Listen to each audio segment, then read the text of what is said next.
chi tiết lạ tại lễ đính hôn của Phương Nhi và con trai tỷ phú, netizen được mở mang tầm mắt với cách nhà hào môn bảo mật an ninh cho ngày trọng đại.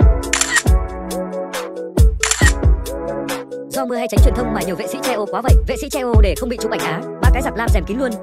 Sáng ngày 15 tháng 1, lễ đính hôn của Á hậu Phương Nhi và con trai tỷ phú chính thức diễn ra. Tại khu vực nhà riêng của người đẹp, vệ sĩ có mặt đông đảo. Điều khiến netizen bất ngờ chính là việc vệ sĩ trang bị nhiều dù. Nguyên nhân được cho là do cần giữ sự riêng tư, tránh lọt những hình ảnh trong ngày trọng đại của hai ra ngoài.